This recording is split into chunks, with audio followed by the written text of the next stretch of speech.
Terima kasih Anda masih bersama kami dalam program podcast TV Show TV Mama Dia Ngobrol Sering Tanpa Boring, cuma di sini tempatnya.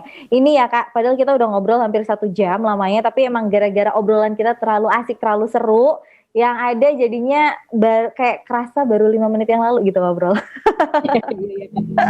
Tapi gini, ngebahas tentang tadi gitu permasalahan-permasalahan yang aku sendiri nih baru diceritain sama Kalia aja udah kayak berasa di ruang belajar ya, bener-bener kita kayak oh ternyata permasalahan itu semuanya tuh ada jawabannya ya, maksudnya tinggal bagaimana kita aja gitu melihat dari sudut pandang sisi mana nih kita untuk melihat itu jadi sebuah permasalahan atau sebenarnya itu nggak bermasalah sebenarnya kan kayak gitu. Tapi kayak gini, sekarang seperti biasa kalau misalnya di segmen 4 itu aku bakalan ngasih tips trik buat pemirsa TVmu yang ada di rumah apapun itu tips triknya. Sekarang ini kita bakalan ada tips trik dari 3 kelas. Kan karena kalian nih aku anggap kalian bisa menjawab tiga-tiganya. Sekarang tips sebagai seorang single. Sebagai seorang single, ya sepengetahuan kakak aja, gimana caranya untuk gimana caranya untuk mencari pasangan yang oke untuk menikah? Silakan Kak. Waduh, sebenarnya jawabannya semuanya sama kayaknya, lebih ke cintai diri sendiri dulu aja. Kalau kita udah bahagia, kita udah merasa konten, kita tahu apa tujuan kita dan kita maunya apa, itu dari situlah kemudian kita bisa tahu yang kita butuhkan, pasangannya seperti apa, yang kita butuhkan itu orang yang bagaimana, yang kemudian bisa barengan dan mendampingi kita gitu. Jadi bukan dia yang perlu melengkapi kita, tapi kitanya udah lengkap aja dulu. Oke, sekarang tips kedua, bagaimana menjadi orang tua yang memiliki pola asuh yang ideal. Aku nggak bilang bagus ya, karena pola asuh bagus itu kan masing-masing orang berbeda-beda. Ideal, yang memiliki pola asuh ideal. Sama, ideal itu menurutku juga masing-masing orang beda. Kalau di kami belajarnya setiap pola asuh itu nggak ada yang salah, nggak ada yang benar, tergantung tujuan asuh didiknya mau kemana dan seperti apa. Jadi semuanya itu pasti dimulai dari tujuan lo apa gitu, maunya kemana dan maunya gimana. Aku pengen mengasuh mendidik anak supaya dia jadi seperti apa atau supaya dia bagaimana. Oke, sekarang tips ketiga. Gimana membuat anak-anak bisa berkembang secara maksimal? Kalau di aku bentuknya memberikan kebebasan dan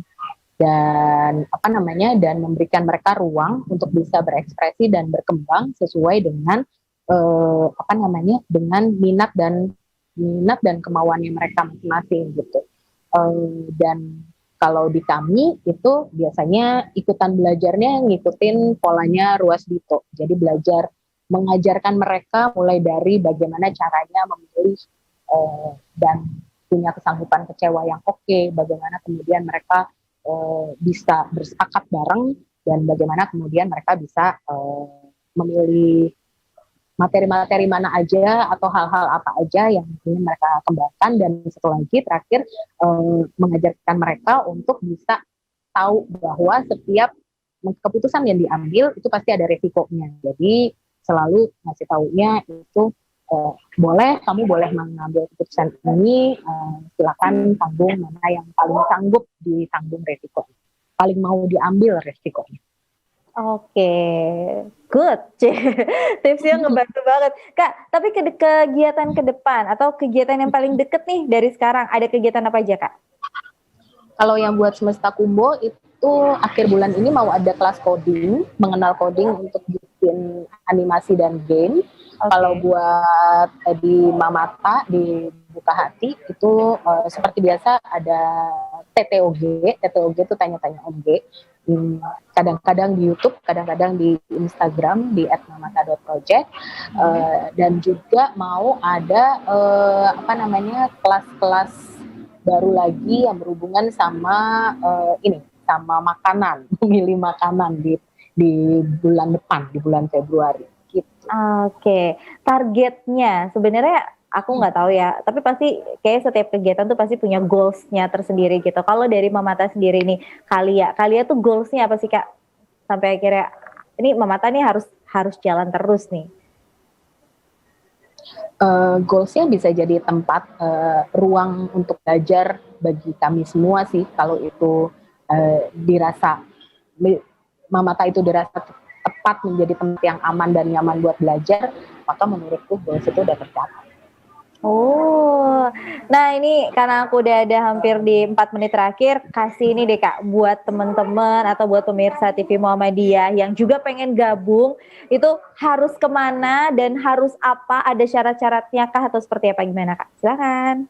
Oke, kalau untuk yang Semesta Kumbo buat kegiatan anak-anak bisa lihat aja Instagramnya di @semestakumbo.com di @semestakumbo atau gabung aja sign up di semestakumbo.com. Tapi kalau mau gabungnya di kelas-kelas yang Mamata, informasinya biasanya ada di Instagram mamata.project. Itu aja. Nanti silakan DM kasih tahu mau ikut yang mana. Oke, baiklah. Tuh kan, jadi sebenarnya semua kegiatan yang selama itu positif pasti ada nilai serunya gitu. Apalagi ini gitu, ruang belajar yang tidak biasa gitu. Karena walaupun tanpa kita berkumpul, tapi ternyata banyak manfaat gitu. Apalagi di sana bukan hanya sekedar kita mendengarkan, tapi juga ada sharing to caring gitu ya, kayak kurang lebih ya kayak menjawab setiap permasalahan yang ada, menjawab setiap permasalahan yang ada. Gimana caranya juga kalau misalnya bisa saling curhat, bahkan tadi yang ada apa Kak, ruang yang buka ruang. Iya, buka ruang. Buka jadi ruang. Banyak sekali kegiatan-kegiatan yang luar biasa yang ada di dalamnya. Ini semoga pemirsa TVmu yang penasaran, kalau misalnya mau ikutkan gabung, silahkan aja daftarkan dirinya, silahkan aja kalau misalnya siapa tahu ini bisa jadi jalan untuk bisa mendapatkan sedikit masukan untuk setiap permasalahan yang ada di kehidupan. Karena balik lagi, namanya kehidupan pasti juga namanya kehidupan pasti punya masalah, tapi gimana caranya kita melihat itu masalahnya sebesar apa. Kalia, ini terima kasih banyak loh Kak, sudah nemenin saya 1 jam. Ini obrolan kita sangat amat menarik, obrolan kita sangat amat penting, dan seperti yang tadi aku bilang, dan aku pengen juga sekali lagi untuk ngingetin kalau sekarang kita cuma bisa via Zoom. Semoga nanti Kalia bisa kedepannya saya undang ke studio, kita bisa ngobrol-ngobrol lagi lebih intens, atau mungkin bawa anak-anak kecil, bawa anak kecil itu jadi reporter. Kalau udah bisa ya. Iya, kalau udah aman kita benar-benar jadi reporter dan produser di sana. Pemirsa TVmu juga terima kasih sudah menyaksikan podcast TV Show. Jangan lupa untuk terus menyaksikan podcast TV Show di waktu dan jam yang sama. Saya Reni Risti pamit undur diri. Wassalamualaikum warahmatullahi wabarakatuh.